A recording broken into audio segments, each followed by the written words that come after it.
진기 어머니의 대답을 듣고 보니 진기 어머니께 가장 기쁜 소식을 전해드릴 수 있겠군요.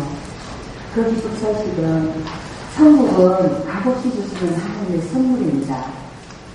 성경을 보면 하나님의 은사는 그리스도 예수 우리 주 안에 있는 영생이라고 말씀하고 있습니다.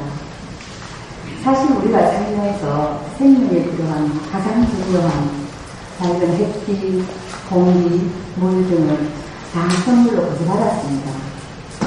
이와 같이 천국도 하나님이 우리에게 값없이 선물로 주신다는 것입니다. 그러므로 천국은 돈이나 공로나 자격으로 얻는 것이 아닙니다. 성경을 보면 너희는 그 은혜에 대하여 믿음으로 말미암아 구원을 받았나니 이것은 너희에게서 난 것이 아니요 하나님의 선물이라. 행위에서 난 것이 아니니 이는 누구든지 자랑하지 못하게 하니라고 말씀하고 있습니다. 만일 진기 어머니 친구가 값진 선물을 가져왔는데 진기 어머니께서 지갑을 꺼내어 선물값을 지불하려 한다면 친구에게 얼마나 모욕적인 행동이 되겠습니까? 선물은 값없이 받아야만 합니다. 단 한 푼이라도 지불한다면 그것은 더 이상 선물이 아니지요. 천국도 이와 마찬가지입니다. 그렇다면 하나님은 왜 천국을 선물로 주셔야만 할까요? 그것은 성경이 인간에 대해서 말씀하고 있는 것을 이해할 때 좀 더 분명히 알 수 있습니다. 인간은 죄인입니다. 성경을 보면 모든 사람이 죄를 범하였으며 하나님의 영광을 이루지 못하더니라고 말씀하고 있습니다. 흔히 죄라고 하면 우리는 강도나 살인, 도적질, 간음 등을 생각하지요. 그러나 성경에서는 죄를 이렇게 정의하고 있습니다. 남을 속이거나 화를 내는 것처럼 하지 말아야 할 것을 하는 것만이 죄가 아니라 부모를 공경하지 않거나 이웃을 내 몸과 같이 사랑하지 않는 것처럼 해야 할 것을 하지 않는 것도 역시 죄입니다. 또한 죄는 행동으로만 짓는 것이 아니라 교만, 전욕, 미움, 담심, 시기, 질투, 거짓말처럼 마음속에 품고 있는 생각과 말을 짓게 되죠. 그러나 무엇보다도 하나님으로 믿지 않는 것이 가장 이 죄라고 말씀하고 있습니다.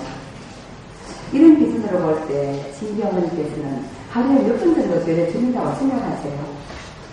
그렇다면 하루에 수십 번도 더 죄를 지는 것 같군요. 물론 저도 그래요. 사실 우리는 자신도 모르게 큰 죄를 짓고 살지요. 예를 들어 어떤 사람이 하루에 10번이나 5번, 아니 단지 3번만 죄를 짓는 사람이라고 생각해 봅시다. 아마 이런 사람은 걸어다니는 천사라고 말할 수 있을 것입니다. 이처럼 선한 사람이라 할지라도 하루에 3번이면 1년에 1000번 이상 90평생을 산다면 90,000번 이상의 죄를 짓게 되지요. 이처럼 많은 범죄 기록을 가진 30번이 형사법정에 선다면 과연 무죄 판결을 받을 수 있을까요? 그럴 수는 없지요. 이 세상에서 자신은 죄인이 아니라고 주장할 수 있는 사람은 단 한 사람도 없어요. 그러므로 죄인은 자신을 구원할 수 없습니다. 성경을 보면 하늘에 계신 너희 아버지의 온전하심과 같이 너희도 온전하라고 말씀하고 있습니다. 우리가 선행으로 천국에 들어가기 원한다면 하나님의 표준에 도달해야 돼요. 하나님의 표준은 온전하라는 것이에요.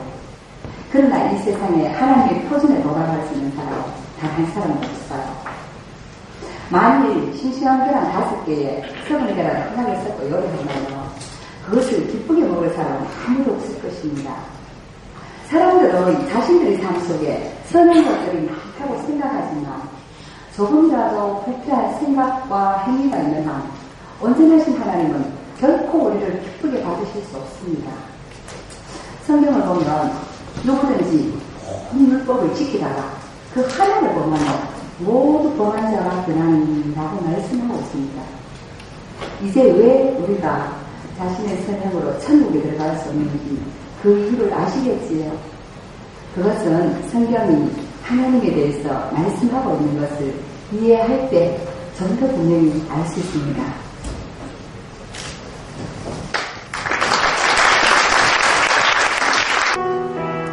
자막을 좀 띄워주시죠.